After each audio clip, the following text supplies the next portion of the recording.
पर सरकार की सब्सिडी में कमी आएगी, साथ ही फर्टिलाइजर कंपनियों को उत्पादन बढ़ाने को बढ़ावा मिलेगा। ये कहना है फर्टिलाइजर सेक्रेटरी अरुण सिंघल का। सीएनबीसी आवाज के economic policy editor Lakshman Roy से खास बातचीत में उन्होंने कहा कि गैस कीमतें घटने से फर्टिलाइजर सब्सिडी में 60,000 करोड़ की बचत होगी।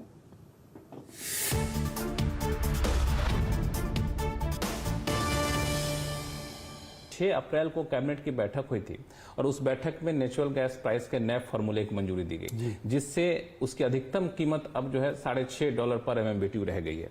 क्योंकि गैस का एक बड़ा कंपोनेंट होता है फर्टिलाइजर उत्पादन की लागत में, करीब 80 से 90% होता है। इससे लागत में कितनी कटौती आएगी और क्या उस कटौती से फर्टिलाइजर के दाम घटेंगे या फिर आप उसको फर्टिलाइजर सब्सिडी में कटौती के तौर पर इस्तेमाल करेंगे?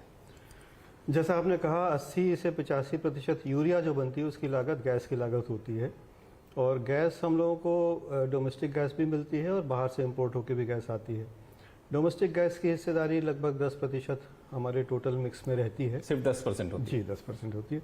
लेकिन जो कैबिनेट का फैसला हुआ उससे कीमतें इस डोमेस्टिक वाले कंपोनेंट की कम होंगी, एक बात यह है। दूसरी बात यह कि जो फॉरेन कंपोनेंट है गैस का, उसमें भी काफ़ी कमी कीमतों में आई है। जो स्पॉट गैस हम लोग अब खरीद रहे हैं वो आप समझिए लगभग $14 पर MMBTU पे खरीद रहे हैं, जबकि कुछ महीना पहले $60 $65 पे भी गैस मिल रही थी। तो कमी जो है वो डोमेस्टिक गैस में भी आई है, अंतर्राष्ट्रीय गैस की कीमतों में भी आई है, और जो यूरिया हम थोड़ी बहुत इंपोर्ट करते थे उसकी कीमतों में भी कमी आई है।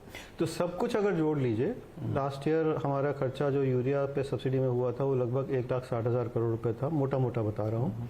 इस साल हम लोग उम्मीद कर रहे हैं कि हम 1 लाख करोड़ से काम चला लेंगे, तो लगभग 60,000 करोड़ रुपए की बचत होनी चाहिए। क्या रोड मैप है नैनो DAP को बाजार में लाने का, और किन किन कंपनियों से बातचीत चल रही है और इससे सब्सिडी पर कितना असर पड़ेगा? नैनो DAP को 2 कंपनियों ने पेटेंट लिया है, एक इफ्को ने लिया है पेटेंट और दूसरी उत्पादन कोरोमंडल की है, CIL की।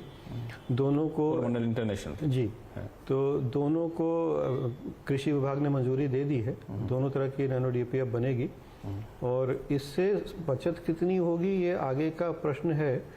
हम लोग ये मानते हैं कि रिप्लेसमेंट कितना होगा ये देखने की बात है। अगर मान लीजिए हम 100 टन यूरिया इस्तेमाल कर रहे हैं, उसके बराबर हम नैनो यूरिया बना दें, तो ऐसा नहीं होगा कि पूरी 100 टन की आवश्यकता कम हो जाए। कुछ रिप्लेसमेंट होता है, कुछ रिप्लेसमेंट नहीं होता है, किसानों को परिवर्तन करने में समय लगता है। तो इनिशियली हम लोग ये मान के चलते हैं कि अगर हम 25% भी रिप्लेसमेंट कर लें तो भी बहुत बड़ी उपलब्धि है। तो 25% रिप्लेसमेंट से जो यूरिया पे सब्सिडी देते हैं, क्योंकि नैनो पे तो सब्सिडी आप दे नहीं रहे हैं जी, तो सब्सिडी कितना बचत होगी? अब 25% अगर हम यूरिया में देखें तो आज की तारीख में करीब 25,000 करोड़ रुपए की बचत हो जाएगी, और हम लोग मानते हैं कि 2025 आते आते सारी इंपोर्ट आयात बंद हो जाएगा यूरिया का। 2025 तक यूरिया का इंपोर्ट करने की जरूरत नहीं बंद हो जाएगा, क्योंकि नैनो यूरिया हमारे पास होगी। हमारे प्लांट्स की कैपेसिटी भी बढ़ती जा रही है। कैलशेयर का प्लांट भी आ जाएगा 2025 तक, तो हमारी खुद की उत्पादन की क्षमता हो जाएगी 297 लाख मीट्रिक टन। इसके अलावा कुछ हम क्षमता के परे जाके भी प्रोडक्शन करते हैं। अगर सारा मिला लें तो करीब 330-340 लाख मीट्रिक टन उत्पादन यूरिया का देश में हो जाएगा। टोटल आवश्यकता आज की तारीख में 350 लाख मीट्रिक टन की मानी जाती है। तो इतना उत्पादन हो जाएगा, नैनो यूरिया भी आ जाएगी, तो निश्चित तौर पे 2025 तक सारी इंपोर्ट यूरिया की बंद हो जाएगी।